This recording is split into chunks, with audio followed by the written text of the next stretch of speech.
सभी को नमस्कार। आज हम हाइगेंस का द्वितीयक तरंगिकाओं का सिद्धांत के बारे में आपको बताएंगे, या Huygens principle of secondary wavelets. Huygens ने एक सिद्धांत दिया कि हाइगेंस ने किसी माध्यम में तरंग के संचरण के संबंध में एक सिद्धांत प्रतिपादित किया, जिसे हाइगेंस का द्वितीयक तरंगिकाओं का सिद्धांत कहते हैं। चित्र में जो दिखाया गया, जब किसी माध्यम में स्थित स्रोत से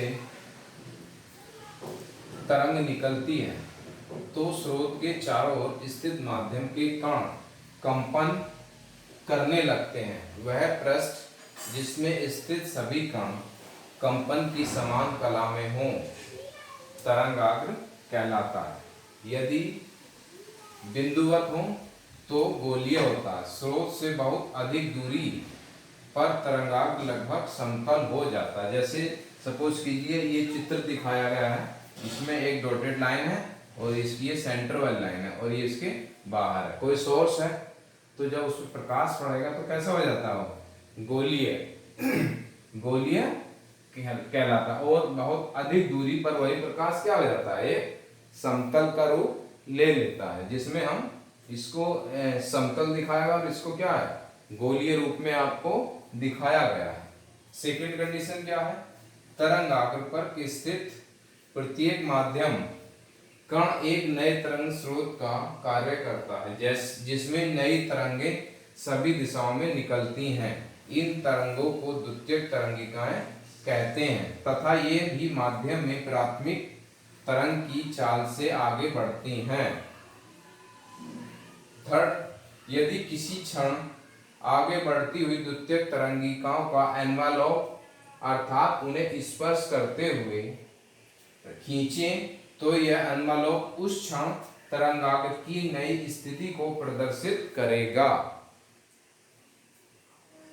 इसकी सफलता है, इसकी इस सिद्धांत से या इस हाइगेंस के द्वितीयक तरंगिकाओं के सिद्धांत के माध्यम से यह दिखाया गया कि प्रकाश के परावर्तन व अपवर्तन के नियमों की व्याख्या की जा सकती है।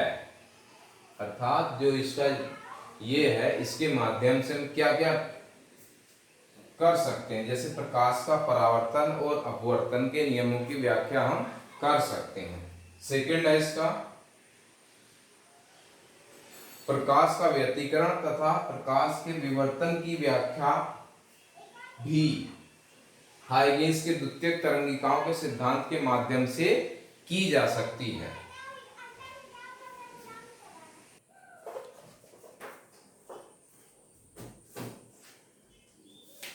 हाइगेंस की विफलताएं या फेलियर।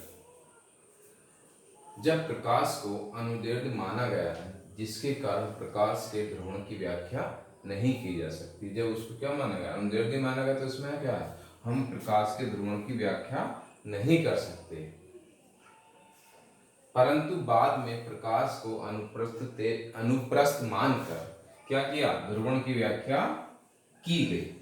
अर्थात जब प्रकाश अनुदैर्ध्य था तो उसमें क्या ध्रुवण की व्याख्या नहीं की जा सकती, इसलिए उसको बाद में क्या किया, प्रकाश को अनुप्रस्थ मानकर उसके ध्रुवण की प्रकाश के ध्रुवण की व्याख्या की गई। Second part, Michelson Morley scientist थे जिन्होंने अपने प्रयोग से काल्पनिक माध्यम ईथर की उपस्थिति को सही नहीं माना, बट जो हाइगेंस ने कहा कि ईथर की उपस्थिति में प्रकाश आसानी से चल सकता था, इसलिए माइकलसन मोरले ने अपने प्रयोग से इस काल्पनिक माध्यम को स्थिति को सही नहीं माना, अर्थात ये उसकी विफलता रही।